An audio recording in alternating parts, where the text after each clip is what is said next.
Bonjour à tous et toutes. Direct du coup de TIP. Très heureux de faire cette conférence avec vous, cette table ronde plutôt, avec vous ce soir. Effectivement, il y a quelques années, bien longtemps, plus de 10 ans maintenant, un espèce de machin se constituait avec 3 cafés associatifs, puis des rencontres à Cannes se sont effectuées au Flip, pardon, pas au Flip, au Fiche de Cannes. Et petit à petit, d'autres ont rejoint l'aventure et on grossit, on grossit, on grossit. Et 2, 3 cafés ludiques, nous sommes passés à 8, 10, 15, 40 en 2020, avant le triste confinement et Covid que vous connaissez, que vous avez tous et toutes vécu. Et maintenant, nous sommes plus de 60 avec des cafés-jeux qui ouvrent et qui pullulent un peu partout. Mais à quand s'arrêtera cette émergence, cette création de cafés-jeux Nous ne savons pas. Donc, bienvenue dans cette conférence de ce soir, le boom des cafés ludiques. Autour de la table, pour parler de ce sujet important et fondamental, nous avons Monsieur Le Rénois, Monsieur Xavier Beuret, gérant de l'heure du jeu. Bonjour Xavier. Bonjour à toutes et tous. René, alors on dirait René pour les gens qui habitent à Rennes. Effectivement, Xavier, gérant de l'heure du jeu à Rennes. Premier établissement en 2012, deuxième établissement en 2019, où on a ouvert l'heure du jeu à Natal France, toujours à Rennes, un deuxième quartier où on s'est implanté. Et voilà, on a rejoint l'aventure des cafés ludiques, du réseau des cafés ludiques dès le départ, ou en tout cas dès qu'on a pu. Et voilà, et je vais laisser Sandrine se présenter à son tour. Bonsoir à tous, Sandrine, gérante des jeux et des jeux à Amberieu en Bugey dans l'Ain, c'est à 50 km de Lyon à peu près, toute petite ville. Café-jeu tout récent, on a ouvert, tout récent, octobre 2019, voilà, avec à peu près une 60aine de places assises, nous aussi, en entreprise. Et puis, à côté de moi, il y a Mathieu. Bonsoir Mathieu. Bonsoir, Mathieu Bonin. Je suis anciennement président du café associatif Moi je m'en fous, je triche à Lyon, sur les pentes de la Croix-Rousse. Également, un peu plus tard, administrateur au café La Feinte de l'Ours à Nancy. Et un des membres fondateurs et le premier président du réseau des cafés ludiques. Et on peut laisser Boris se présenter, parce que tu ne t'es pas présenté. Pour animer cette table ronde, moi, du coup, c'est Boris Courteau, salarié d'Archijeux, un café-jeu associatif à Cray, dans une petite ville dans la Drôme, du coup, qui existe depuis 2010. Et aussi au début de l'aventure avec Mathieu et notamment Xavier aussi, qui était là au tout début à la fondation de ce café. Alors, avant qu'on avance un peu plus loin, je ne l'ai pas dit en intro, hein, on ne l'a pas présenté. Qu'est-ce qu'un café ludique ? Parce qu'on va en parler tout le temps. Qu'est-ce que pour vous un café ludique ? Parce qu'on en parle.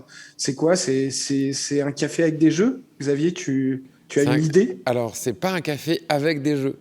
Pour moi, ça fait la grosse différence. Alors moi, je dis indépendamment café ludique et bar à jeux. Pour moi, ça recoupe plus ou moins la même chose. C'est un lieu qui dispose d'une licence de débit de boissons, en tout cas qui vend des boissons. Un lieu de convivialité qui accueille tous les publics et qui dispose d'une collection, on va dire, significative de jeux de société contemporains. Donc il ne suffit pas d'avoir quelques jeux de société dans une étagère à libre disposition de la clientèle des bars. Ça, c'est un café avec des jeux ou un bar avec des jeux. Et ça fait toute la différence du bar à jeux ou du café ludique. Qu'est-ce que vous en pensez, vous autres ? C'est vachement bien dit. En général aussi, pour moi, dans un bar à jeux, café ludique, on a des gens qui viennent éventuellement nous expliquer les jeux. Je sais que c'est pas le cas partout, mais souvent. Et c'est pas forcément le cas dans un bar où il y a une étagère avec des jeux et puis on va se servir tout seul. C'est plus le même rapport au jeu. Je ne sais pas si tu as quelque chose à ajouter. Non, mais peut-être juste de dire que c'est une question qu'on s'est forcément beaucoup posée au moment de la création du réseau, parce que on a beau être un réseau qui rassemble des cafés un petit peu similaires, il y a beaucoup de diversité aussi. Il y a des cafés qui vendent des jeux, il y a des cafés associatifs, il y a des cafés en entreprise, il y a des cafés dans des petites villes, dans des grandes villes, avec plus ou moins de jeux, avec pas le même public. Mais je pense que l'essence, c'est bien ce que disait Xavier, c'est que ce sont des cafés qui vont allier le jeu vraiment dans leur activité et la boisson. Merci, réponse très concise. On va enchaîner avec pourquoi vous avez ouvert un café-jeu, à quel besoin ça correspond, un café-jeu? Qui veut commencer? Bah non, mais alors moi je peux commencer, même si personnellement j'ai pas créé de bar à jeux, donc je me suis pas posé à un moment en disant à quel besoin ça correspond, puisque moi j'ai intégré des cafés associatifs qui existaient déjà. Par contre le besoin auquel ça répond, on le constate tous les soirs dans les cafés quand on voit des gens qui viennent, des gens qui partagent des moments conviviaux autour du jeu. Et c'est un espace qui est pas chez soi, qui est un espace de sortie. Les gens, c'est un événement de venir dans un café comme quand on va au restaurant. Mais le jeu permet cette convivialité qui n'est pas forcément vraie dans d'autres établissements. Tu veux dire que dans les bars, il n'y a pas de convivialité, Mathieu? Il y a de la convivialité qui est amenée par la boisson, mais dans les cafés ludiques, elle est amenée aussi et encore plus par le jeu, et elle permet des rencontres, elle permet une activité qui n'est pas forcément là dans un café où au final on fait que boire et discuter, et ce qui est très bien aussi, mais le jeu apporte sans doute plus d'échanges ou des échanges différents en tout cas. Là, je rejoins Mathieu, et même je vais compléter. À l'heure du jeu, on a finalement plusieurs publics évidemment, mais le public qui se rencontre, notamment le date Tinder, c'est vraiment aussi, on se rend compte que en fait, le jeu va servir de brise-glace, de moments d'échange, de rencontres. Alors là, pour une rencontre à deux, mais ça peut être aussi pour le groupe, ça peut être la convivialité quand là, bientôt les rentrées universitaires, où on va avoir de grands groupes étudiants, où on va avoir toutes ces convivialités-là différentes qui répondent à des besoins d'être ensemble et de partager quelque chose ensemble. C'est ça, ouais, tout à fait. Ouais, je te rejoins complètement. Nous, on a énormément de gens.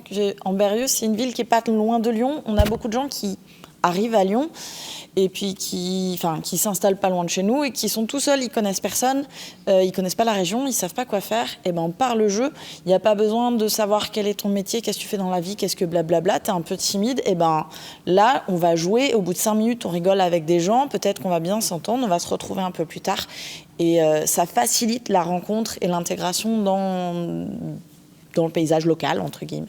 Et puis c'est complémentaire. Enfin, tu parlais tout à l'heure en disant les bars sont aussi des lieux de convivialité. Ouais, bien sûr. En fait, c'est complémentaire. Il y a d'autres lieux de jeu, il y a d'autres lieux de bars, et puis il y a entre les deux les bars à jeux. Ce qui peut être intéressant à noter, c'est que quand on parle de besoins, de façon un peu paradoxale, je ne suis pas sûr que les cafés ludiques répondent à un besoin propre aux personnes qui sont déjà très joueuses en fait. C'est aussi un besoin de convivialité qui appartient à des gens qui connaissent un peu les jeux ou pas du tout, mais qui vont venir dans des cafés pour trouver cette convivialité, pour découvrir des jeux, et donc pas forcément des besoins qui correspondent à des joueurs qui sont vraiment déjà amateurs de jeux. Et en même temps, ça participe à toute cette création des cafés culturels où on met en avant un produit culturel en tant que tel, et ça permet à une communauté de se retrouver, de faire identité et de faire identité autour du jeu. Qu'est-ce que vous pensez de ça? Est-ce qu'on fait groupe quand on vient à un café-jeu? Ouais, évidemment. Enfin, évidemment. Moi, tu parles à des convaincus, donc c'est difficile de dire le contraire. Mais oui, le jeu est un objet culturel en ce sens où il peut regrouper une pratique. il permet de regrouper des personnes autour d'une pratique culturelle. Tout à l'heure, Mathieu parlait d'une sortie en bar, en restaurant, mais on peut aussi la comparer à une sortie dans un lieu culturel. Je sais que l'heure du jeu à Rennes, par exemple, on est implanté en plein centre culturel de la ville. Juste à côté de nous, une grande salle de spectacle. On est entouré par le Théâtre National de Bretagne, par les 2 cinémas. Et clairement, ça crée des passerelles. On fait des partenariats, notamment avec les festivals de cinéma ou de courts-métrages fantastiques qui ont lieu à Rennes. Et oui, bien sûr, pleinement, on fait culture. Et d'ailleurs, quand on entend un petit peu les clients ou les adhérents, suivant si c'est un bar associatif ou pas, tenter de comparer un petit peu leur expérience dans un café-jeu avec autre chose. Ils le comparent souvent, notamment financièrement, mais au cinéma ou au théâtre, en disant finalement en fait ça revient pas très cher de venir jouer, voilà. Mais ils le comparent moins souvent à juste une sortie resto ou café. Ça c'est peut-être plus vrai pour les cafés qui proposent pas non plus de la nourriture ou ce genre de choses, mais souvent on entend cette comparaison de gens qui disent en fait par rapport au cinéma ou par rapport au théâtre. Donc je pense que c'est ancré où ça le devient. Peut-être de façon plus moderne ou contemporaine par rapport à un escape. Ouais, par exemple. rapport à, enfin voilà, là pour le coup un lieu de jeu à accès payant. Ouais. Je vous coupe, messieurs, on a plusieurs questions dans le chat. Alors, bonjour à vous dans le chat déjà. On ne vous a pas salué. Bonjour à tous et à toutes. Et du coup, alors on a 2 questions en gros auxquelles on va répondre. Il y a Alex Terrier qui nous demande je suis déjà allé au Mésia à Paris. Il fait partie de votre réseau. Du coup, on va demander à la carte mentale du réseau. On a une carte mentale du réseau, c'est très pratique. Un ordinateur portable vivant. Il s'appelle Xavier Beuret et il connaît à peu près toute la carte du réseau. Il peut vous la décrire. Je vais essayer dans le même temps, pendant que Xavier vous décrit un peu les membres du réseau, vous la mettre en partage d'écran. D'ailleurs, Emmanuel qui est à la technique, merci Manu. Est-ce que tu peux m'autoriser le partage d'écran? Je ne sais pas si tu l'as déjà fait. Voilà, je vous le partage en même temps que Xavier vous explique ça. Ouais, tout à fait. Alors le Mésia fait partie des cafés ludiques membres du réseau. Il nous a rejoints au printemps 2020. Au printemps 2020, on a eu une vague d'adhésion. On était 40 cafés membres. On est passé en quelques semaines, quelques mois à 60. En fait, les fermetures administratives des bars et des bars à jeux, en même temps que celles des bars et des restaurants, ont permis ou ont révélé la nécessité à des cafés plus anciens, à des bars à jeux plus anciens, de rejoindre le réseau pour partager des pratiques, pour partager des interrogations, pour partager du soutien. Et on a vécu un printemps 2020 très riche en adhésion. 50% de l'adhésion en plus en quelques semaines, c'est juste énorme. Mais c'était des cafés déjà ouverts, déjà implantés.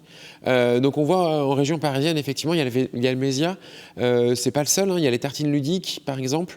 On a le coup critique avec Gatien et The Good Game avec Michael. Donc ça, c'est les 4 bars à jeux parisiens. Là, on le voit sur la carte, il y a 65, grosso modo, cafés membres aujourd'hui. Faut savoir que ça représente, on pense, plus ou moins la moitié des bars à jeux en France.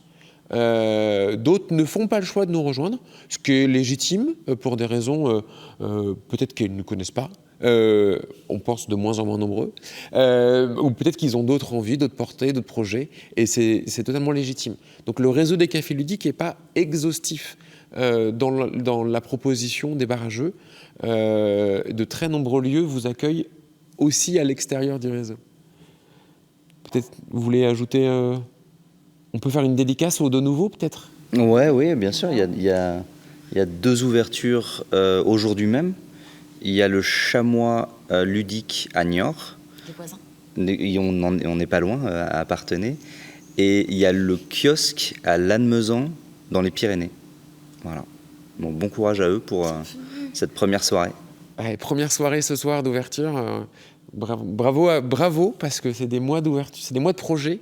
C'est des reports, des complications administratives, notamment là, avec les fermetures qu'on a subies. Et c'est chouette de voir encore de nouveaux lieux qui ouvrent.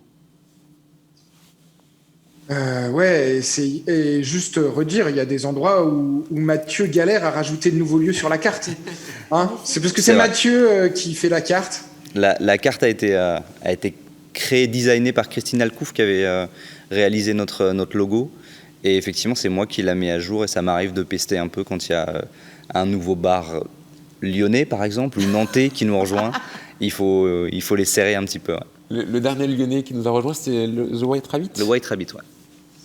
Petite dédicace d'ailleurs à Christine Galcouf qui a fait partie des premiers bénévoles de la triche, enfin des bénévoles de la triche. Oui, pas des premiers, mais elle a fait partie des nombreux et des nombreuses bénévoles qui sont passés par la triche. Dans les cafés associatifs, il y a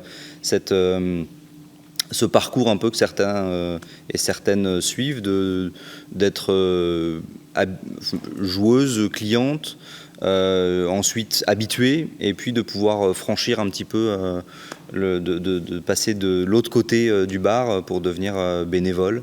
Et pourquoi pas ensuite s'engager aussi et avoir des responsabilités au sein du conseil d'administration, etc. Donc effectivement, elle a été bénévole, Christine. Alors, il y a une autre remarque dans le chat. Quel homme ce Xavier? Donc, on va passer outre. Mais la vraie question qui vient après, et on va y répondre tout de suite, c'est quelle formation? Donc, c'est Tom Garnier qui nous la pose. Quelle formation penserez-vous la plus utile pour ouvrir son propre bar à jeux? Alors, est-ce qu'on peut faire un état des lieux de la formation déjà? Il y avait FM2J qui parlait au flip il n'y a pas si longtemps. Est-ce qu'il faut qu'il y ait une formation FM2J ouvrir son bar à jeux ou pas? T'en penses quoi, Sandrine? Qui veut répondre? Alors, Sandrine n'est pas neutre peut-être dans la réponse. Ouais, je suis peut-être pas complètement neutre. Moi, je suis passée par la formation FM2J, mes formations de ludothécaire. Et par la suite, ça m'a amené à ouvrir un bar à jeux. Et déjà, quand je faisais ma formation de ludothécaire, on était un certain nombre à avoir des idées de bar à jeux. Et ils se sont dit, ouais, mais ludothèque, bar à jeux, c'est pas vraiment...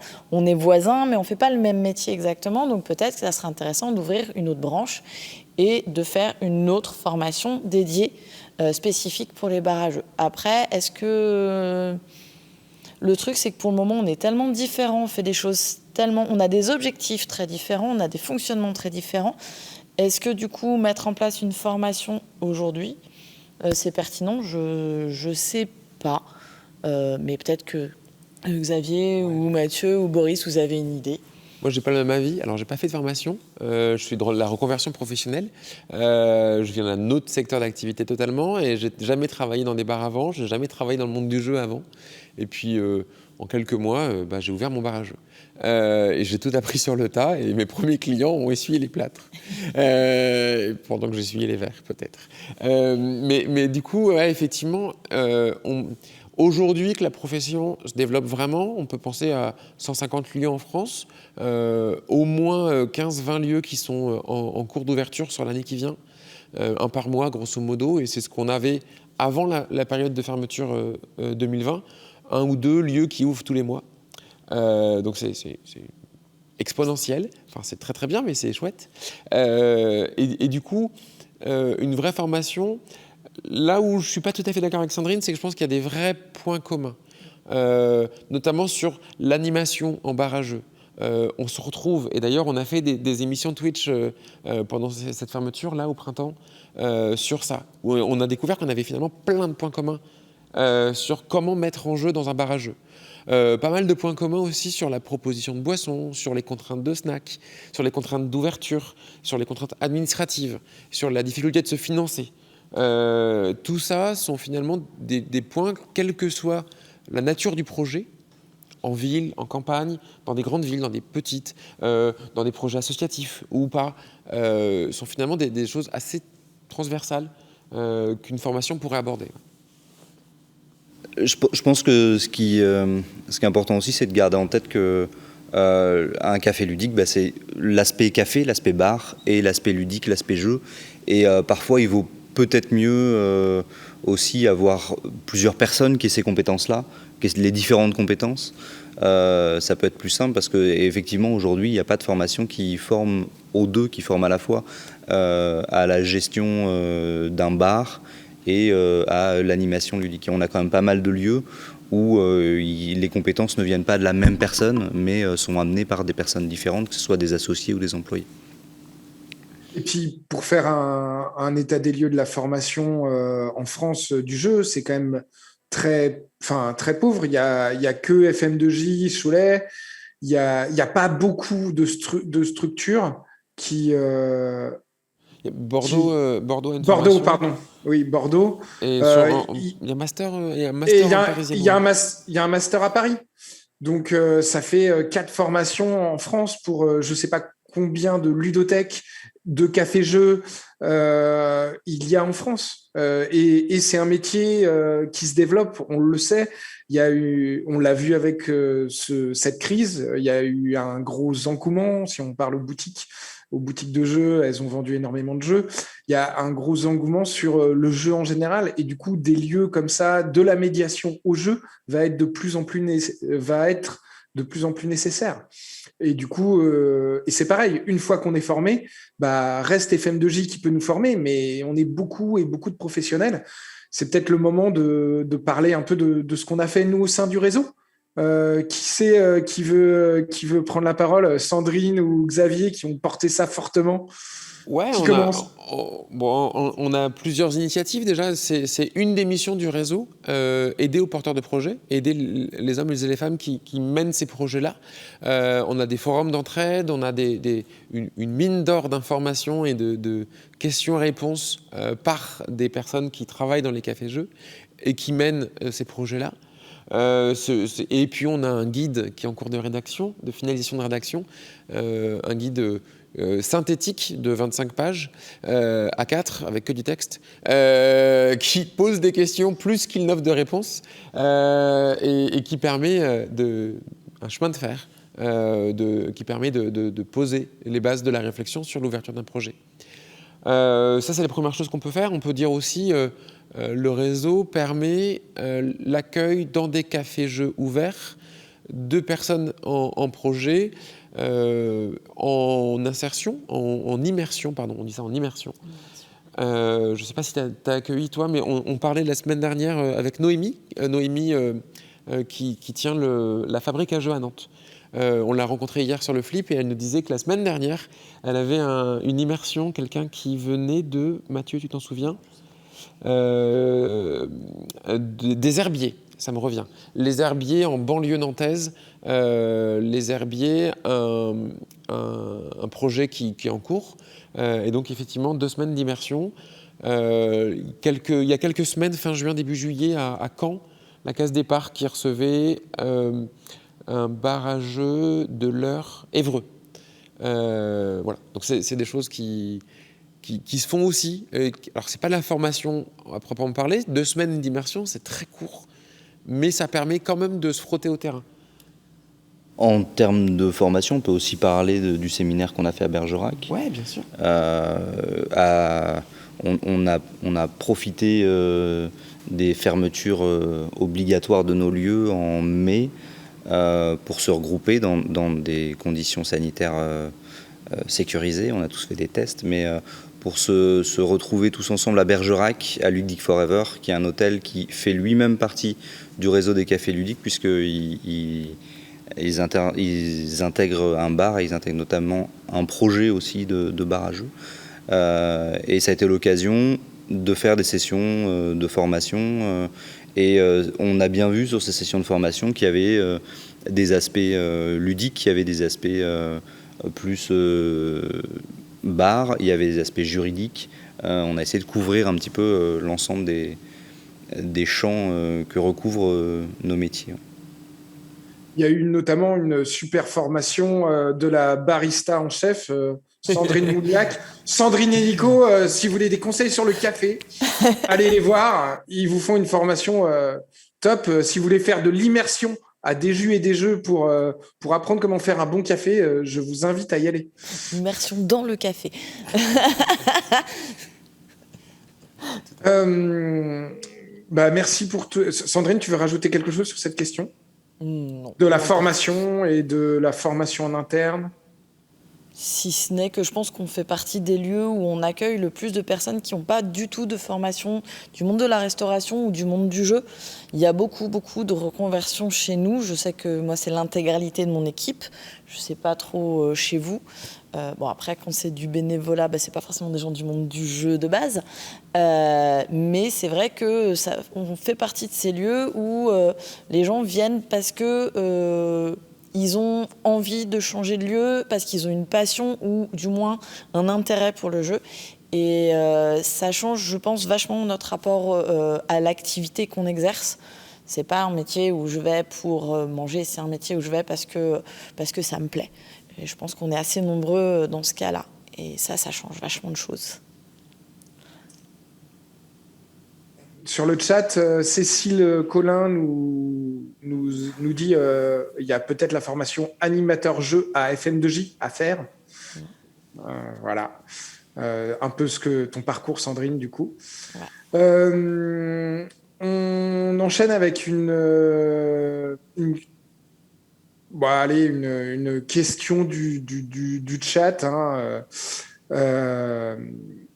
Laetitia Ange, c'est pour toi aussi, Sandrine. Bonsoir. Un café ludique peut-il proposer un espace boutique, vente de jeux afin de compléter l'offre? Et pour le coup, oui.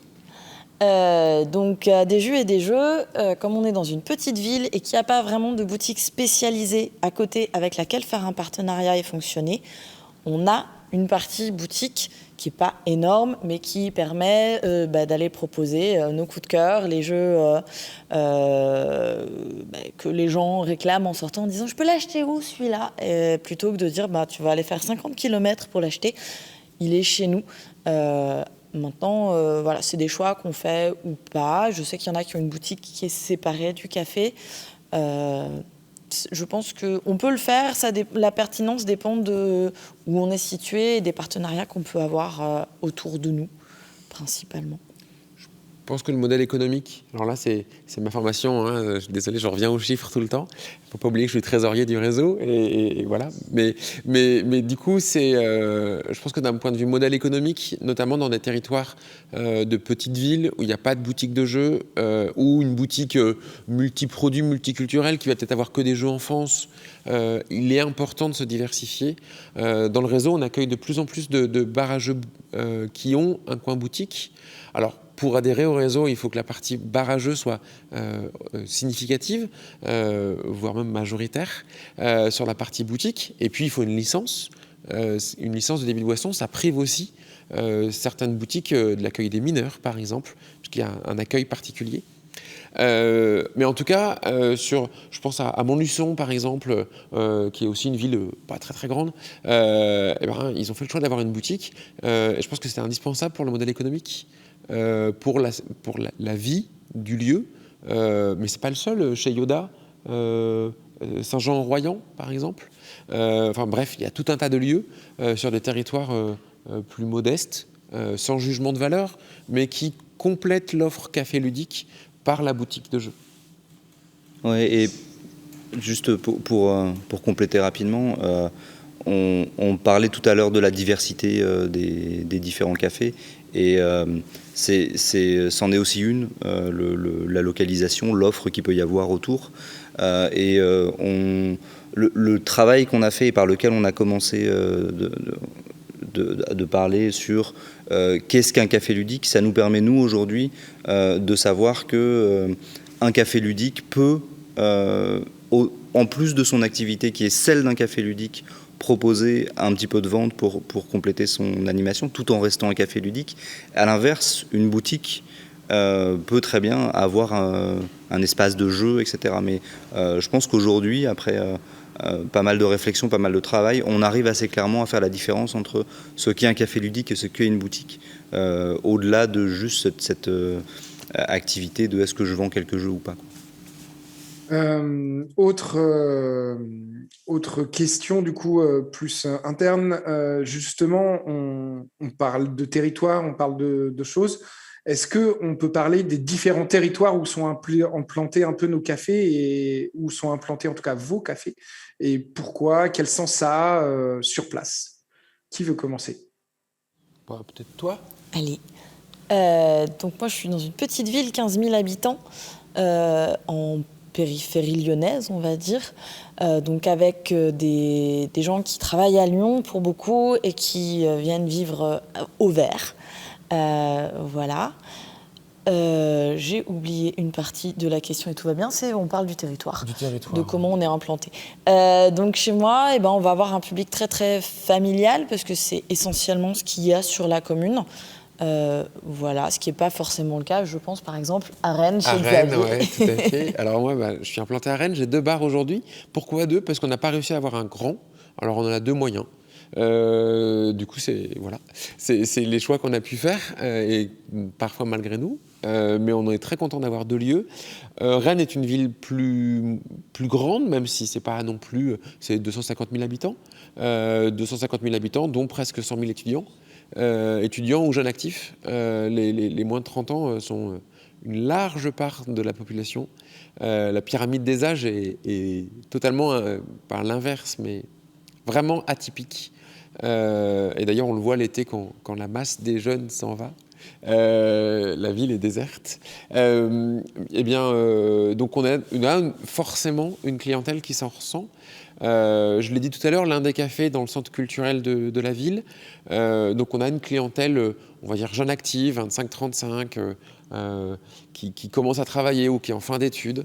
On a le deuxième établissement qui est plus proche des campus, qui est plus proche des écoles aussi, école des profs, école d'archi, les ingénieurs en santé, puisqu'on a l'école nationale de la haute santé publique. Et puis voilà, donc on a ce public-là plus étudiant, mais encore une fois qui sont en recherche de sorties différentes.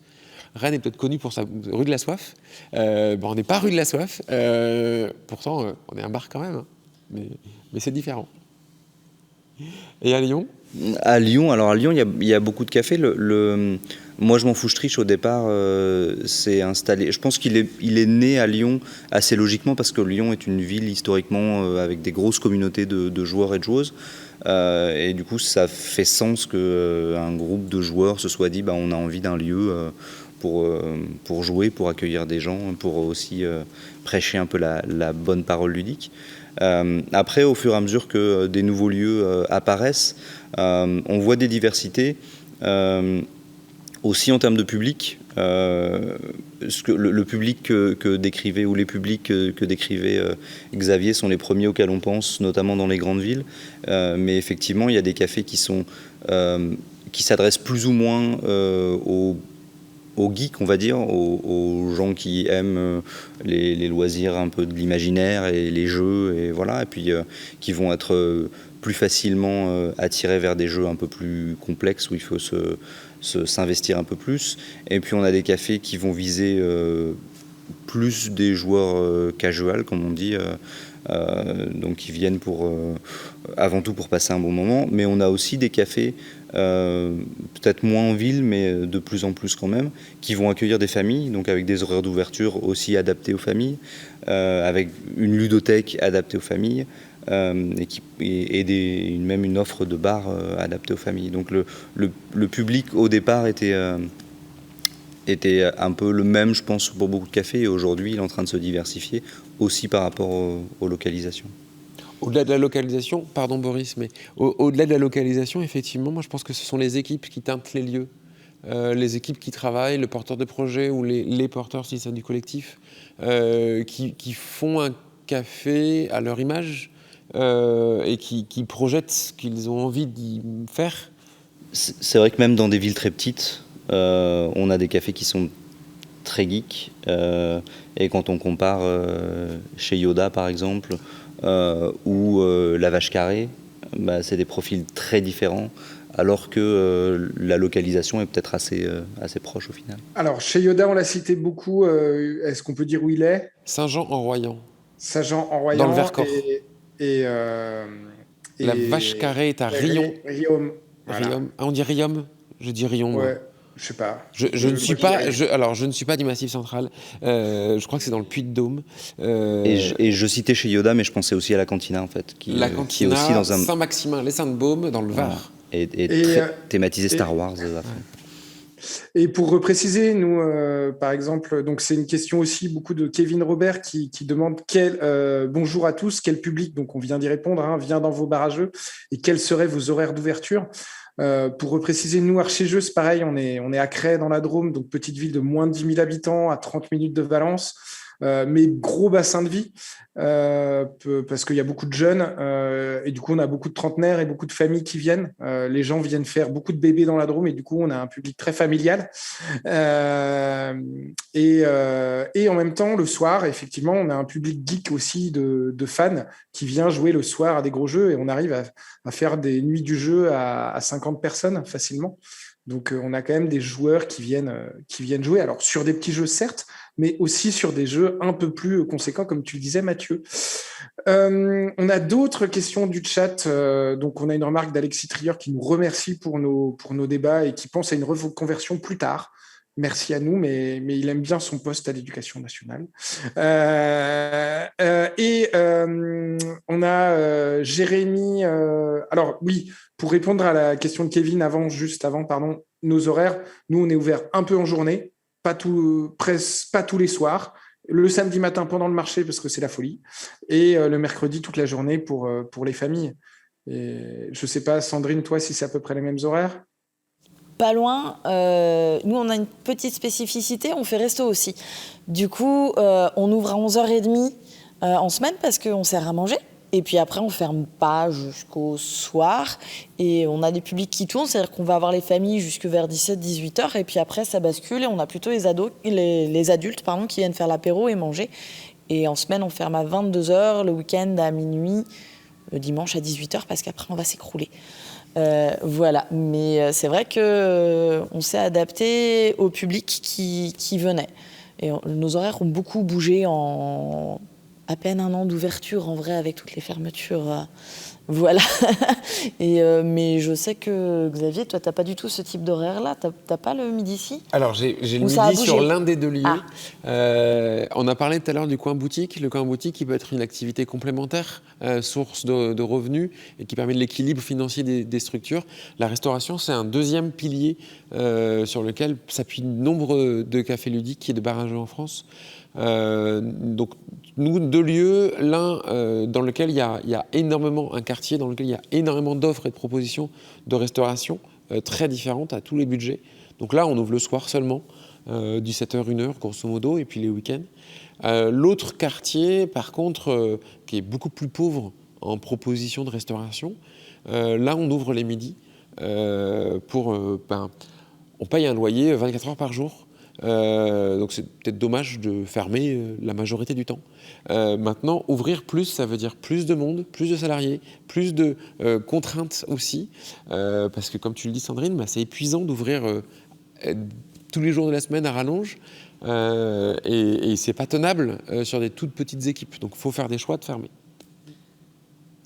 Et pour ce qui est des cafés associatifs, il y a une autre contrainte qui est que pour la plupart, les lieux sont ouverts par des bénévoles.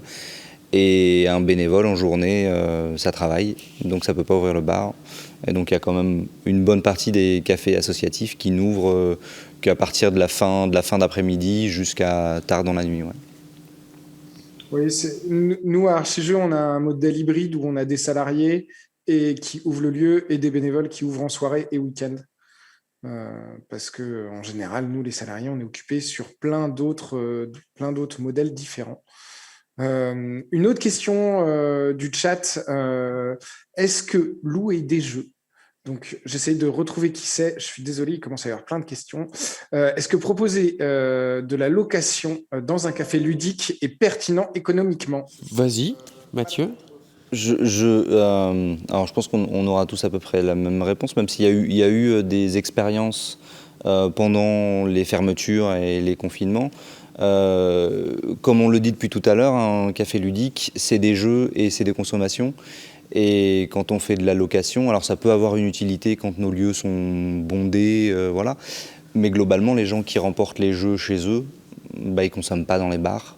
Et du coup, ça, c'est à la fois un peu contraire au concept de café ludique et un peu contraire aussi à la rentabilité et au gain. Je ne sais pas si c'est la réponse que vous auriez faite. Moi, j'y vois un deuxième souci, c'est que quand le jeu il est sorti chez des gens, il n'est pas dans le bar. Et du coup, quand les gens arrivent et nous disent « Est-ce que je peux jouer à ça ?» Non, il est sorti et il revient quand ? Quand ils nous le ramèneront. Voilà. Il y a des ludothèques qui font ça vachement bien, la location de jeux. Et je pense qu'on n'a pas vocation à les remplacer. On n'a pas le même type d'activité. Et je ne suis pas sûre que ça soit hyper intéressant, du coup, de le faire aussi. Et c'est un gros travail aussi. Ouais, c'est un travail de fou parce qu'il faut vérifier les pièces et tout. Après, j'ai tendance à dire, par exemple, nous, Archijeux, on a un modèle hybride. C'est-à-dire qu'on a plusieurs fonds de jeu. Et il y a un fonds de jeu où on héberge la ludothèque municipale parce qu'il n'y a pas de structure de jeu sur notre territoire, pas de structure de prêt. Et du coup, on fait du prêt de jeu, essentiellement du prêt de jeu société, mais c'est un autre fonds que le fonds du jeu sur place. Et on différencie les fonds comme ça. C'est un moyen de faire de la loc, mais c'est vrai qu'on n'y arrive pas tout le temps. Après, nous, on est en campagne, on n'est pas ouvert tout le temps. On n'est pas ouvert tous les dimanches, on n'est pas ouvert tous les samedis. Enfin voilà, c'est sujet aux ouvertures bénévoles le week-end. Donc c'est un moyen que les gens puissent continuer à jouer même quand on n'est pas ouvert, plus qu'un moyen de ne pas jouer sur place. Mais en ville, notamment à Rennes ou à Lyon, c'est pas du tout la même problématique. Où les ludothèques font très bien leur métier. Il y a une question, je rebondis parce qu'on la voit nous aussi de Cécile sur les jeux symboliques ou sur les jeux de construction. Alors je crois que tu en fais toi à Amberieu, mais je pense que tu es l'une des rares dans le réseau des cafés-jeux à avoir un espace archi-jeux aussi. Et la vache carrée, bien sûr, à Rion, puisqu'on a appris dans le chat que ça se disait bien Rion. Et du coup, merci à Alex Terrier encore de nous avoir informé ça. Mais ouais, sur les jeux symboliques, c'est vraiment, il faut de la place, quoi. Ouais, il faut de la place et c'est peut-être moins des formations de ludothécaire, mais pour moi, c'est bien d'avoir, pour le coup, une vraie connaissance de comment on le met en place. Donc, nous, on a une salle qui fait 35 mètres carrés et qui est dédiée aux jeux d'éveil, jeux symboliques. Donc, jeux de symbolique, c'est jeux d'imitation de la marchande, tout ça, jeux de construction. Mais c'est aussi parce que notre public principal, ce sont les familles, et parce que j'ai un lieu qui fait un peu plus de 200 mètres carrés. Donc, on a beaucoup de place et on a dit, voilà, il y a 35 mètres carrés, c'est pour les enfants. C'était une réponse aussi à un certain besoin du public. Chez nous, il n'y a pas de ludothèque, par exemple. Voilà, il n'y a pas ce type de lieu pour pouvoir jouer. Et on a profité d'avoir beaucoup d'espace. Je ne suis pas sûre que ça soit forcément pertinent dans tous les barrages, surtout ceux qui visent plutôt les adultes. Et comme disait Xavier, c'est aussi l'équipe qui teinte le projet et qui doit avoir la pertinence de proposer quelque chose qui répond aux besoins du territoire et des gens sur le territoire. Mais c'est vrai que pour la plupart des cafés, ça se limite au jeu de règles. Ouais. Et pour rebondir sur ça, c'est un conseil que je donne parfois aux porteurs de projets. C'est bien de vouloir faire beaucoup de choses, d'être ouvert tout le temps, d'avoir 12 métiers différents, mais c'est épuisant et pas forcément financièrement intéressant. Donc il faut savoir faire des choix. Choisir, c'est une expression, mais choisir, c'est renoncer. Et c'est enlever des choses. Nous, on a fait le choix, pas de location, pas de vente de jeux, pas d'espace symbolique ou de construction, parce qu'on manque de place et parce que notre public principal, il n'a pas besoin de ça. Parce qu'il y a déjà des boutiques de jeux qui font très bien leur métier à Rennes, parce qu'il y a des ludothèques qui font très bien leur métier à Rennes, parce qu'il y a des espaces d'accueil, des ASMAT par exemple, pour la petite enfance, qui font très bien leur travail.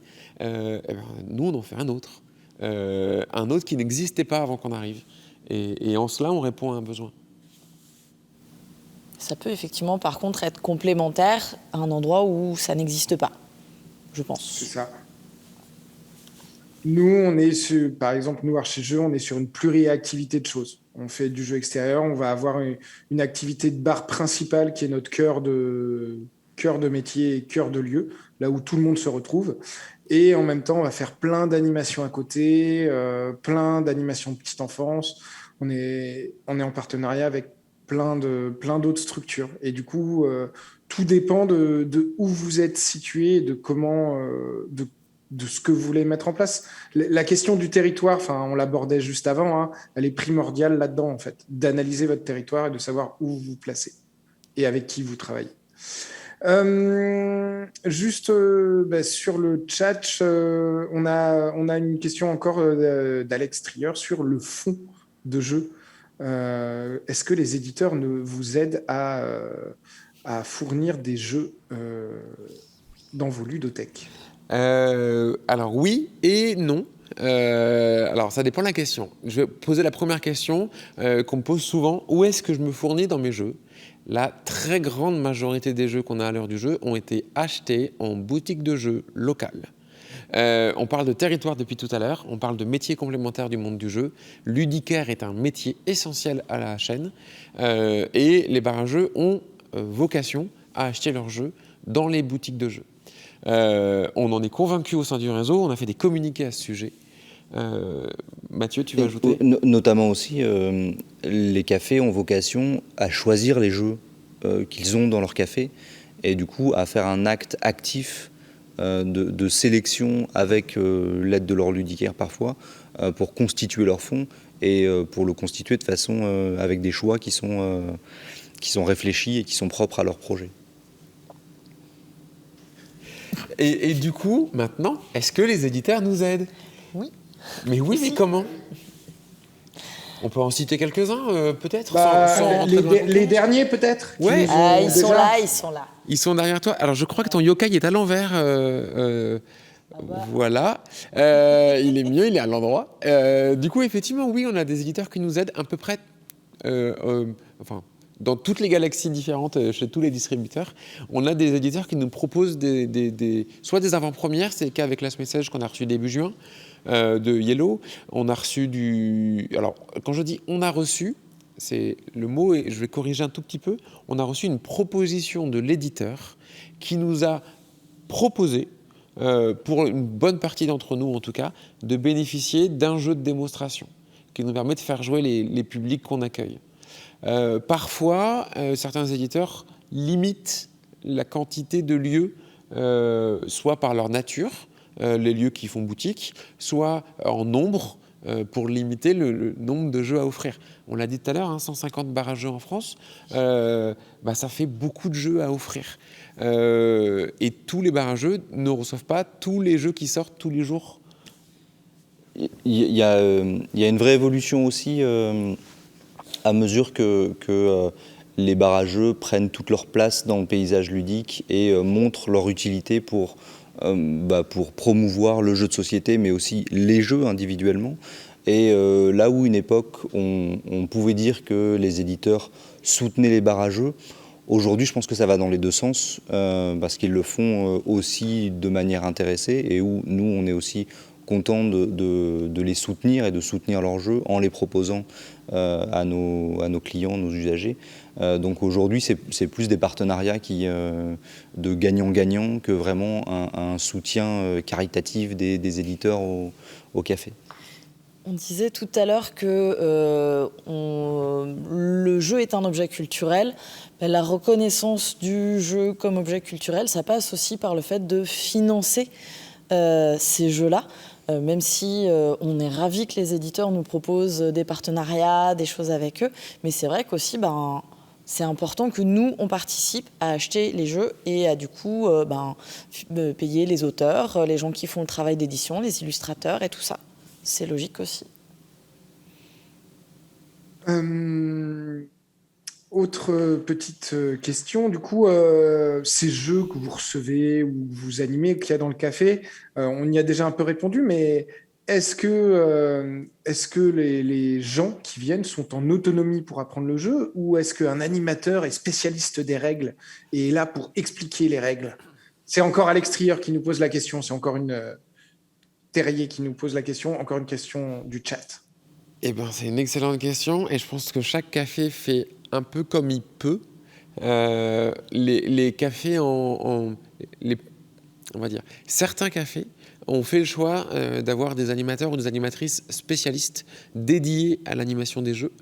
Quand bien même ces personnels existent, ils ne sont pas forcément tout le temps disponibles pour tous les clients et les clientes et à toutes les heures d'ouverture.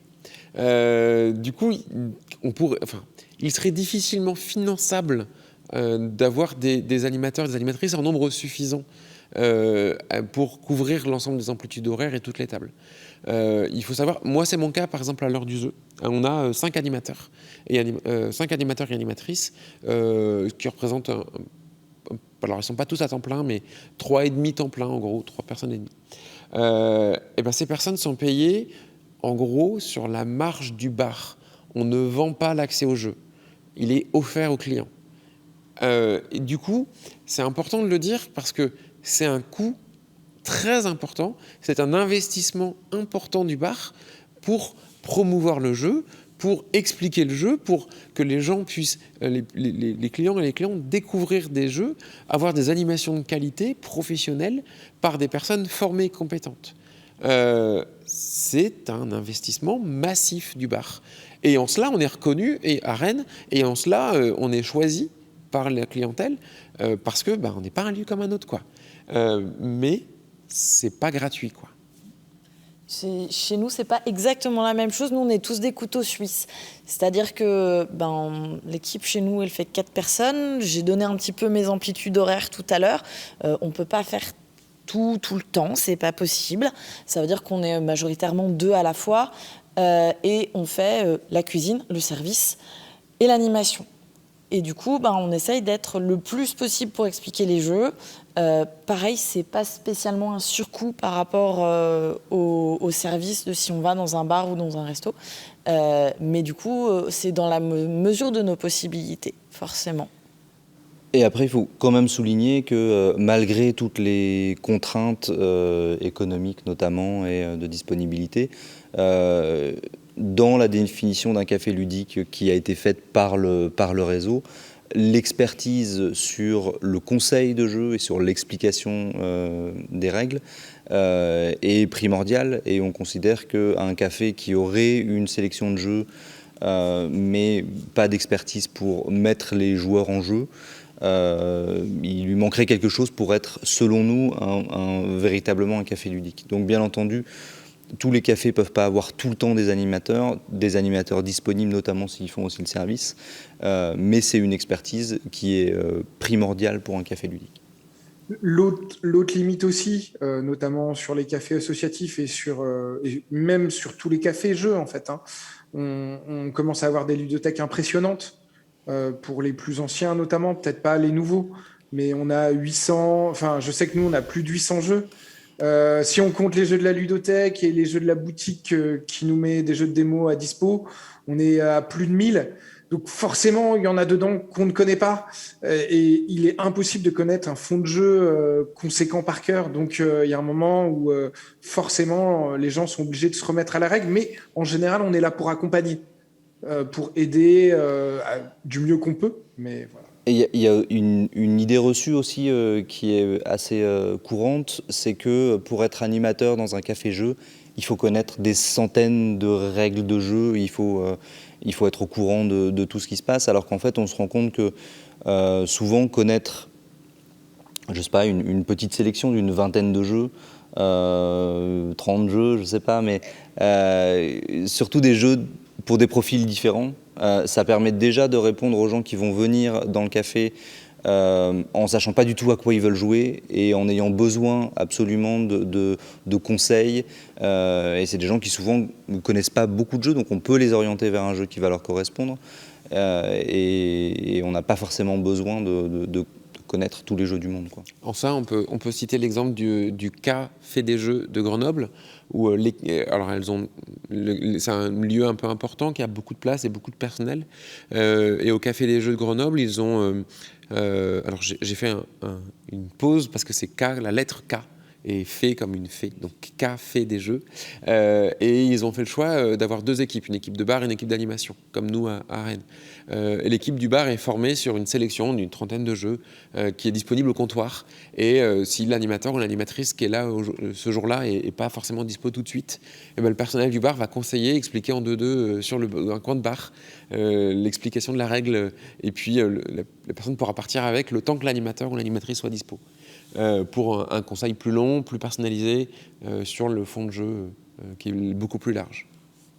Après, effectivement, ça reste que même quand on connaît un jeu, je pense que nous, sur les 600 et quelques jeux qu'il y a au café, j'en connais 500.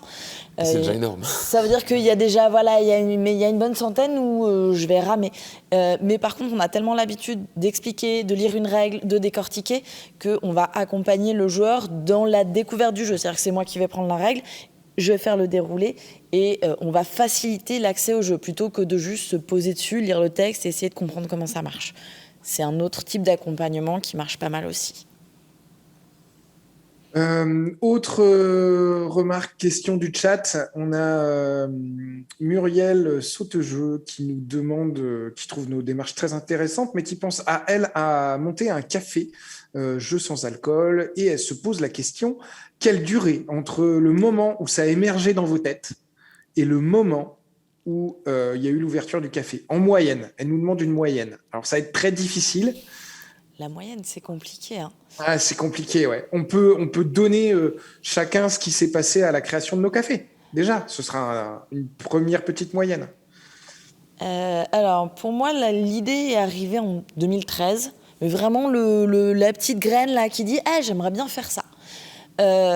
Et ça a commencé à se concrétiser pendant que j'étais en formation ludothécaire 2016. On a eu l'alignement des planètes avec mes associés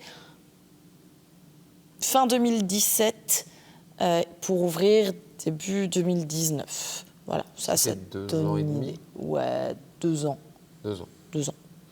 Je vais plus vite. Je vais plus vite. Pardon. Mais j'ai pas d'associé, alors ça aide à aller plus vite.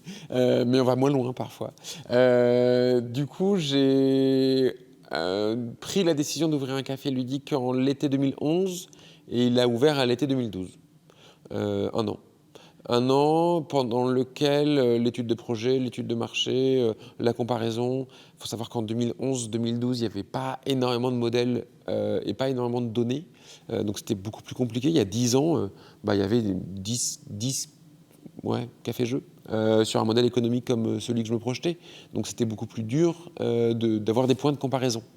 Je pense qu'1 an, 1 an et demi, aujourd'hui, c'est la moyenne des projets d'ouverture. Il y a, à mon avis, quelque chose qui fait une énorme différence, c'est si vous vous lancez dans le projet en travaillant ou pas. Si vous avez la chance, entre guillemets, d'être au chômage, non, on ne peut pas dire ça, mais si vous êtes dans une démarche où vous pouvez vous consacrer à 100% à votre projet, forcément, vous allez beaucoup plus vite. Et à l'inverse, si vous devez travailler, vous montez ce type de projet sur votre temps libre, ça peut prendre beaucoup plus de temps.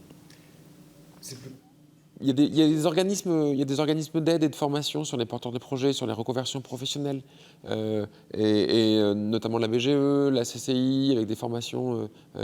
Il y a plein de choses, mais il faut y consacrer du temps. C'est forcément en journée. Et effectivement, si on a un emploi à côté, c'est compliqué. Donc tout à l'heure dans le chat, je crois qu'il y avait des fonctionnaires de l'Éducation nationale. Des fois des mises en disponibilité, ça peut aider. Mathieu parle du chômage. Ouais, c'est vrai. Ça aide clairement sur ça.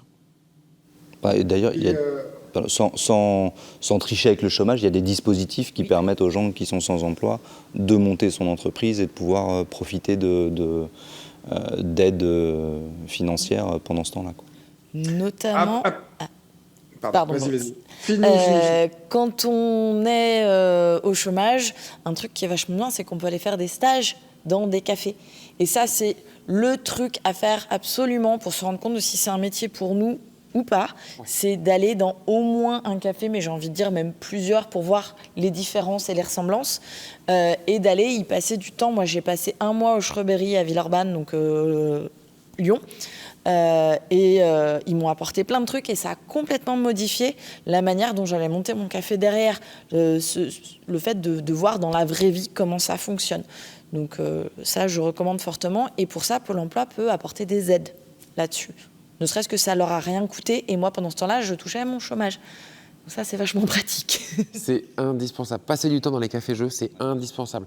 Ça paraît une belle idée sur le papier. Et je pense que énormément de joueurs se sont dit, et de joueuses, ce serait cool quand même de vivre de ma passion, de faire jouer, d'accueillir des gens. Ouais, mais de là à en faire un métier, c'est une étape différente, quoi. Et aller dans les cafés-jeux, rencontrer des personnes qui gèrent et qui travaillent dans les cafés-jeux, ça permet des fois de se confronter à la réalité. Il y a plein d'endroits dans lesquels on peut faire jouer des gens. On peut être bénévole en festival, on peut être bénévole en association ou en café ludique associatif. On peut donner du temps pour expliquer des jeux et c'est chouette. De là à en faire un métier. Il faut savoir dans quoi on se lance, quoi. Ouais, puis c'est pas parce qu'on aime jouer qu'on va aimer expliquer des jeux et avoir la relation avec les gens. Nous, on joue plus beaucoup en fait, en vrai. Ouais, en vrai. Au final. Et gérer une structure, ça a des contraintes. Oui. Et du coup, pour revenir juste moi sur l'expérience d'Archijeux en termes de durée, on était un peu dans les mêmes durées que toi, Sandrine. Ça a mis 2 ans. C'était en 2006. Ils ont créé la sauce en avril 2006, même février 2006. Et ils ont ouvert le lieu en décembre 2018, donc 2 ans et demi. Et entre-temps, ils ont quand même fait tout le tour des cafés-jeux, notamment La Triche à l'époque. Parce que c'est pareil, 2006-2008, tu disais qu'en 2010-2011, il n'y avait pas beaucoup de cafés. Les cafés associatifs, en 2006, il y en avait un. C'était La Triche. Les cafés... Non, il y en avait 2. Il y avait aussi... et c'est heureux car mon frère n'aime pas les épinards, à Lyon aussi. Il y avait 2 cafés-jeux en tout. Voilà.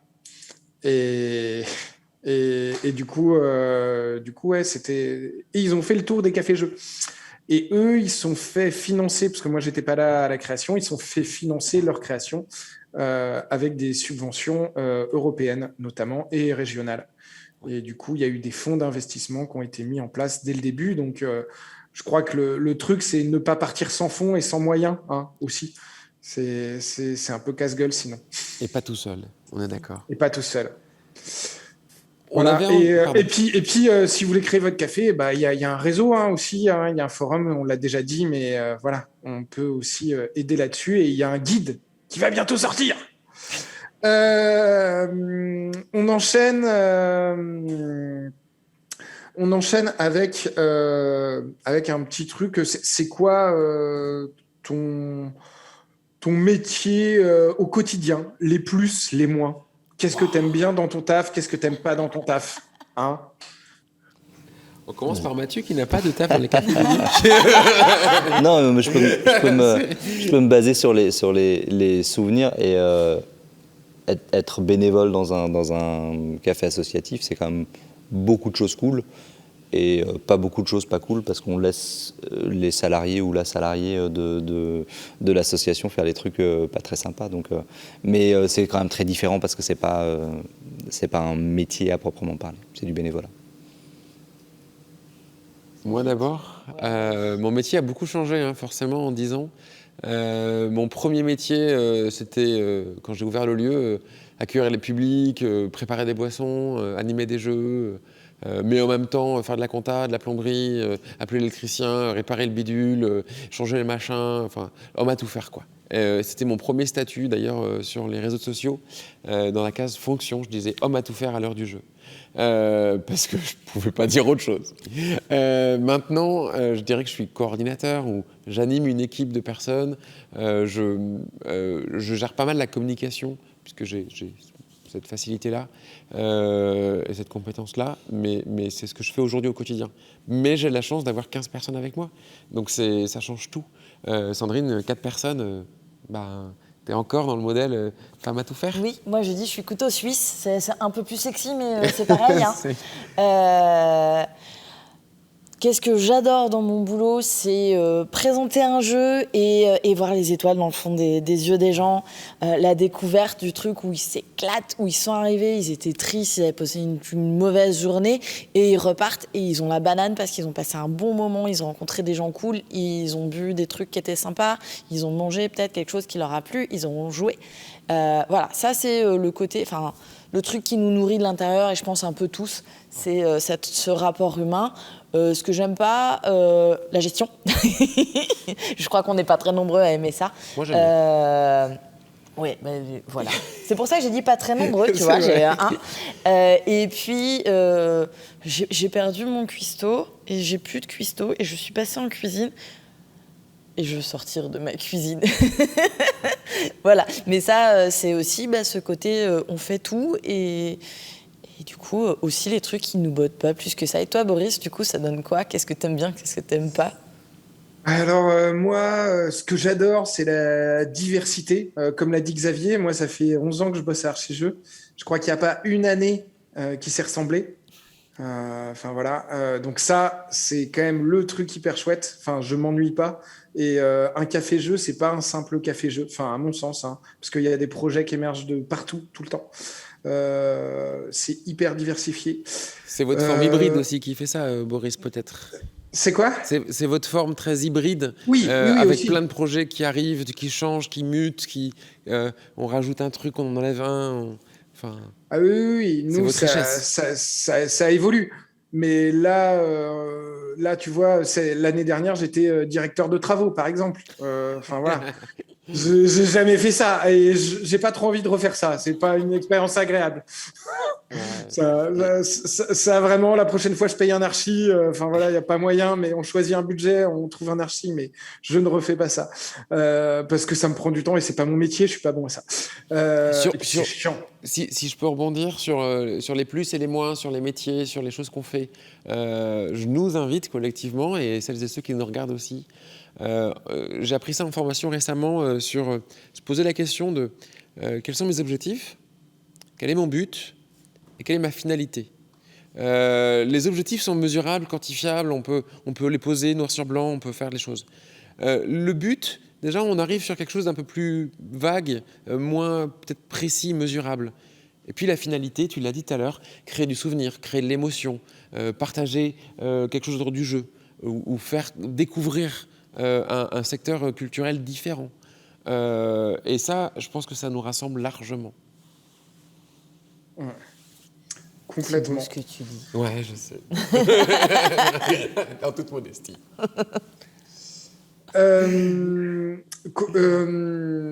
On enchaîne avec les questions. Il y a une question qui nous fait un peu revenir en arrière sur est-ce que les gens apportent des jeux perso dans vos cafés? Oui. Oui, bien sûr. Alors c'est très drôle d'ailleurs parfois comment dire, ils viennent nous voir et puis nous disent j'ai amené mon jeu, est-ce que j'ai le droit d'y jouer? Bah oui. Bien sûr que tu as le droit d'y jouer. Tu as le droit de ramener ton jeu avec tes potes et tant que tu ne ramènes pas ta bière, moi ça me va. Mais Ça peut arriver. Et si tu renverses ta bière, je préfère que ce soit sur ton jeu que sur celui du café. c'est pas faux. Non, bien sûr que ça peut arriver. Surtout, selon les fonds de jeu, on parlait tout à l'heure de cafés qui ont des typologies particulières. Nous, on a très très peu de jeux, qu'on va dire un peu longs, de jeux de plateau un peu experts. On n'a pas de Terraforming Mars, par exemple. Et effectivement, il nous est arrivé à 2 ou 3 reprises que des groupes différents ramènent des jeux de cet acabit, ce type-là.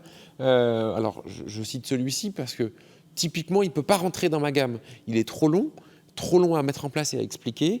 Le plateau est très grand et prend trop de place sur la table. Il y a trop de petits cubes différents, ce qui fait qu'il y a trop de matériel. Et moi, c'est dans mes critères de sélection. On a établi un nouveau mot au séminaire de Bergerac, la barabilité. La barabilité, c'est la capacité qu'ont les jeux à intégrer les ludothèques de bar. Donc la barabilité, eh ben, pour moi, Terraforming Mars n'est pas un jeu barrable. Il a une barrabilité proche de 0. C'est super. Ouais, chez moi, il y est, mais parce que j'ai une salle dédiée aux gros jeux avec des grandes tables. Encore une histoire d'espace. Ouais. Mais oui, Ça dépend vachement. Chez nous, ce qui vient pas mal, c'est les gens qui viennent avec un jeu d'échecs, un jeu de dames, voilà, ce genre de jeu traditionnel qu'on n'a pas. Je dois avoir 2 paquets de cartes qui traînent dans un coin d'une étagère. Mais c'est vrai que les classiques, on a fait le choix de ne pas les avoir. Et du coup, de temps en temps, on a des gens qui viennent avec ce genre de jeu. Par contre, comme on n'est pas sur un public qui a forcément énormément de jeux chez lui, peut-être le fait d'être en campagne, je ne sais pas, et du coup, on aura relativement peu de gens qui viennent avec leur jeu. Mais effectivement, s'ils veulent, il n'y a pas de souci. Ouais, c'est peu nombreux, hein, on est d'accord.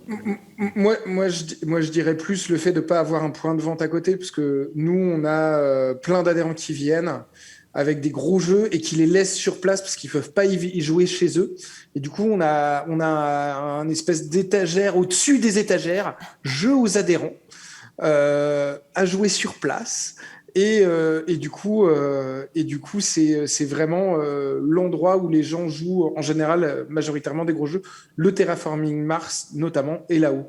Et puis, c'est aussi des budgets pour nos cafés qui sont plus importants en termes d'investissement et qui vont plaire potentiellement ou avec qui on va faire tourner moins de monde dessus, en tout cas.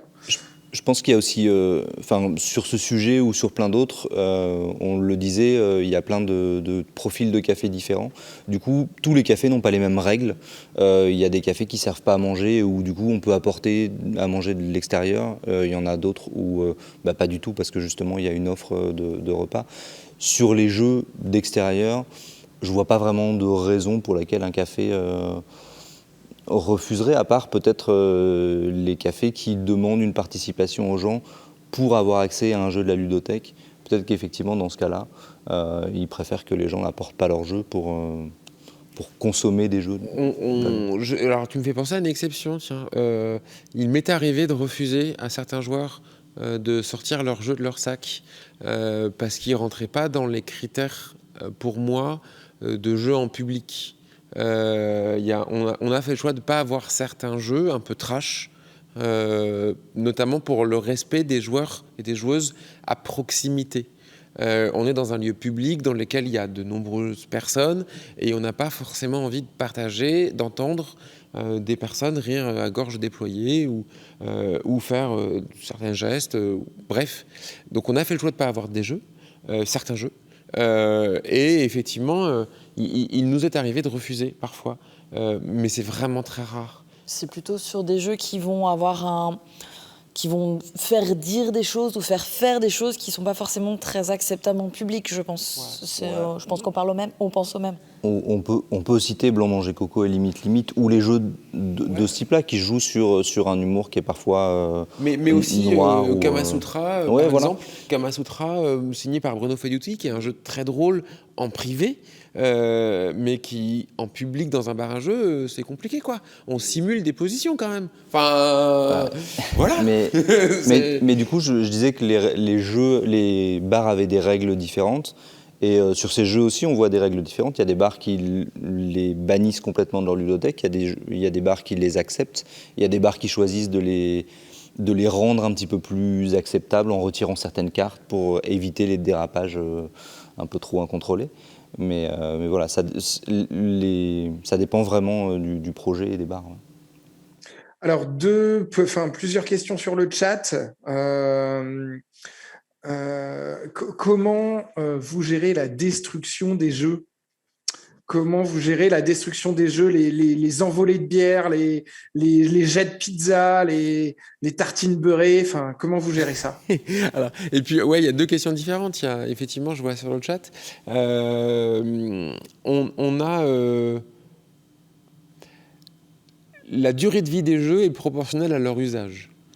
Plus un jeu est joué, moins sa durée de vie est longue. C'est inévitable, c'est du matériel. Et je crois qu'il faut faire le choix, même il faut faire le deuil de la propriété du jeu à partir du moment où il est acheté par le bar à jeu ou mis dans un bar à jeu. C'est mort, il va finir à la poubelle, tôt ou tard. Le plus tard possible, hein, évidemment, mais il y finira. C'est sa destinée. C'est inconsommable. C'est inconsommable. Ouais. Oui, c'est ça. Et puis il y a des jeux, on sait qu'on va en acheter plusieurs exemplaires parce que très très vite, c'est des jeux qui vont amener au renversement de par leur nature. Après, moi je suis assez surprise depuis qu'on a ouvert par le peu de jeux qui ont été abîmés. Au final, les gens sont quand même vachement soigneux. Je crois que j'en ai jeté 2 depuis que j'ai ouvert. Alors, j'ai ouvert en 2019, c'est récent, mais voilà, il n'y a pas eu tant de renversements que ça, ou de trucs absolument irréparables, parce qu'une bière qui est renversée sur des cartes, les cartes, ça sèche, on les met bien proprement, avec un peu de chance, ça passe. Et indépendamment d'accidents, de toute façon, comme disait Xavier, on voit plus souvent des jeux qui s'usent parce qu'ils ont été trop manipulés, que de jeux qui vraiment sont morts après un accident de bière. J'ai des exemples sur mon Profiler à Rennes. On a fait beaucoup jouer Profiler à sa sortie. Le petit bonhomme en imperméable qu'on déplace pour compter les points, il était devenu blanc. Et alors normalement, il est marron, il est en imperméable. Moi, il était blanc. Et c'est pas pourtant un matériel qu'on manipule. Enfin, comment dire, on joue pas avec ce petit bonhomme, mais comme on le déplace tout le temps, tout au long des parties, à toutes les parties, par tous les joueurs, il a fini par cette peau-là un peu grasse qu'on a, à devenir blanc. Et ça, on peut saluer et remercier les éditeurs et les distributeurs qui font du SAV, notamment pour les barrageux et pour les ludothèques. Et c'est formidable et merci à vous. Parce que je demandais à Cocktail Game de m'envoyer un petit bonhomme en imperméable. Et ils m'en ont envoyé 2. Et du coup, ça m'a permis de prolonger la durée de vie de mon Profiler qui, par ailleurs, était en bon état, quoi.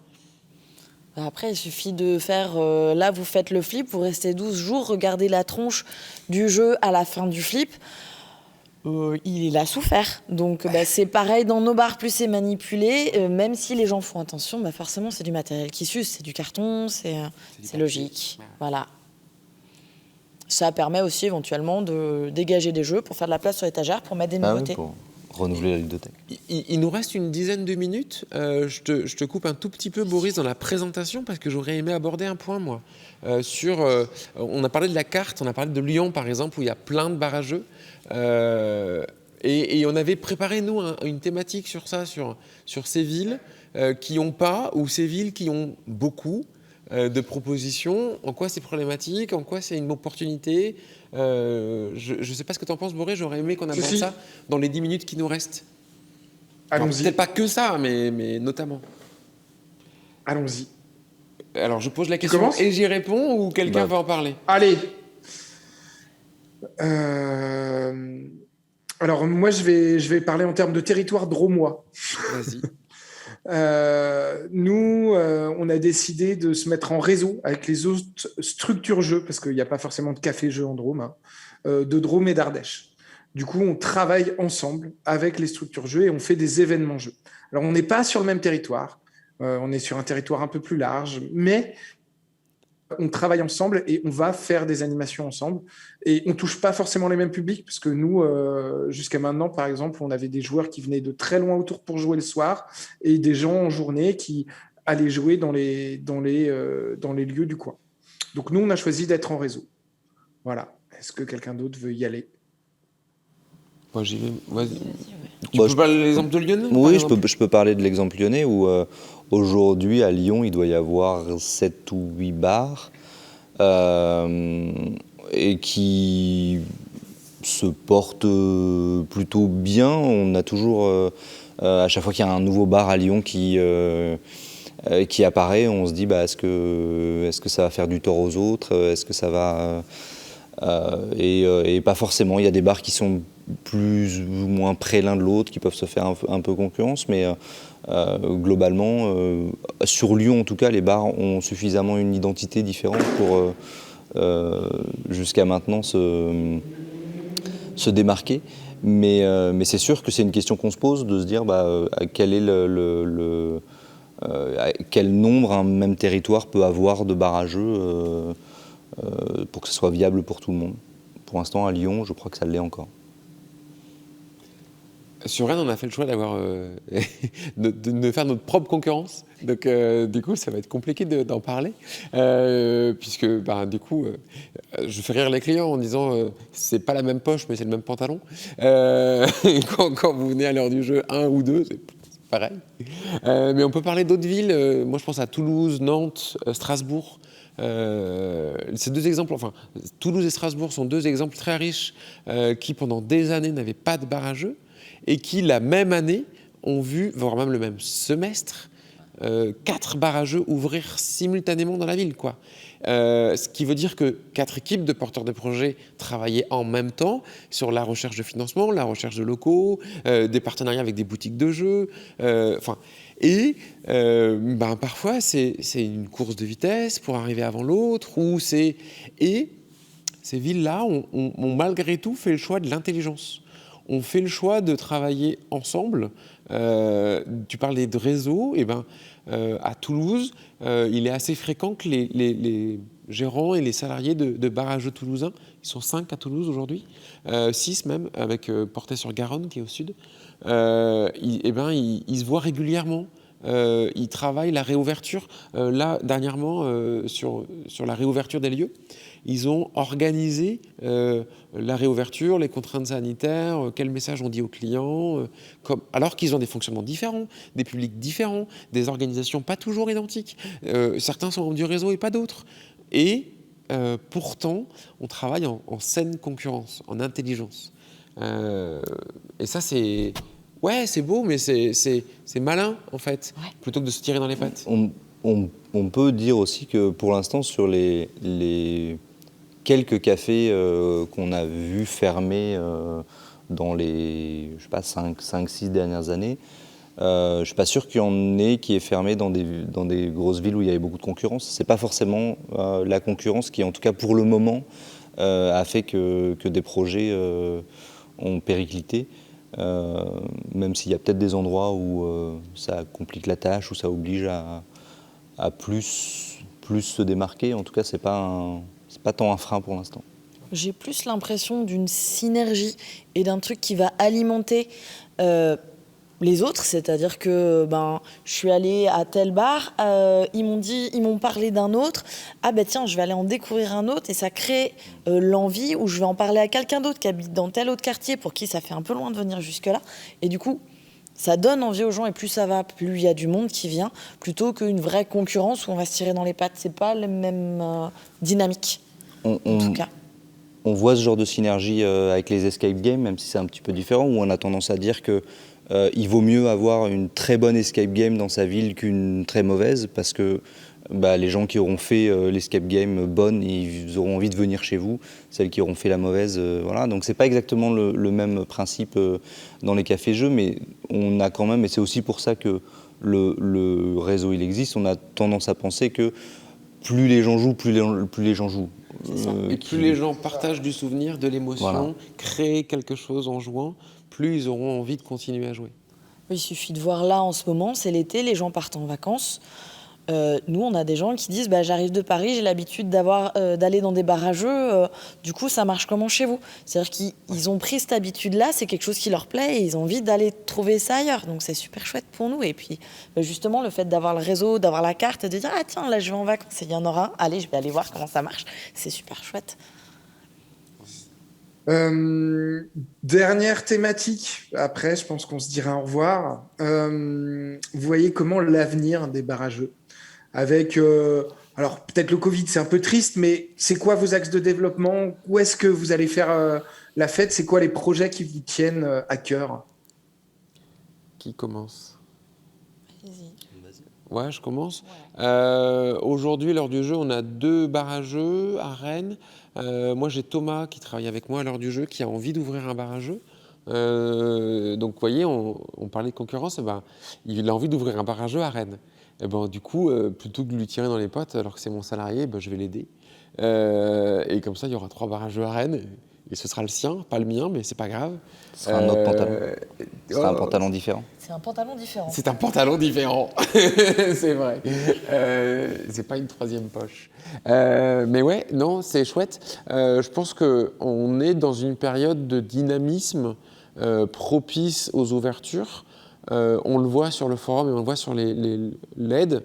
Là, il y a, dans les mois qui viennent, dans le semestre qui vient, une quinzaine d'ouvertures qui sont prévues dans des villes où il y a et dans des villes où il n'y a pas de café-jeu. Les deux sont possibles, quel que soit le territoire. Donc je pense que les cafés-jeux ont ça pour eux. Ils ont de plus en plus la crédibilité des partenaires ludicaires, éditeurs, auteurs de jeux. On est de plus en plus, et dans une certaine mesure, ludothécaire. On est de plus en plus reconnu comme un acteur de promotion du jeu. J'ai oublié de citer les festivals, mais on est au Flip quand même, qui nous accueillent. Et donc voilà. Et ça, c'est chouette, parce qu'on est sur un métier récent, au final, en plein essor, je pense qu'on l'a montré aujourd'hui, et qui, est de plus en plus reconnu. Allez, je m'arrête là, parce que sinon je parle trop. C'est tellement beau ce que tu dis que c'est vachement dur de prendre la suite. Je sais pas. Après, si tu veux, moi, je peux dire des choses moins belles pour que tu... Moi, je pense que l'avenir immédiat, en tout cas, on le voit, est plutôt radieux pour les cafés-jeux, parce qu'on voit beaucoup de projets, et comme on le dit, pour l'instant, on voit peu de projets qui périclitent. Après, moi, je garde aussi... je garde un œil sur l'étranger. Il y a beaucoup de barrageux qui se créent à travers le monde, et notamment il y a une énorme vague de création de barrageux en Amérique du Nord, où il y a eu aussi beaucoup de fermetures, je pense, parce qu'il y avait des projets trop ambitieux, des projets pas assez préparés, ou ce genre de choses. Donc moi, je reste aussi vigilant pour ça, même si j'ai l'impression que la situation... on est très éloigné en France. Je garde un œil là-dessus en me disant qu'il ne faudrait pas qu'on arrive à la même situation. Et pour ça, je pense que le réseau est utile, parce qu'on permet aux gens de ne pas se lancer sans savoir, et de ne pas non plus avoir imaginé des choses trop énormes. Moi, je vais faire plus sur de l'interne, sur ce qui est évolution du futur, moi, dans ce que j'ai l'impression de voir au niveau du réseau. Je pense que, à tout malheur, il y a des bonnes choses. Nos fermetures récentes nous ont permis de vachement créer de liens entre nous.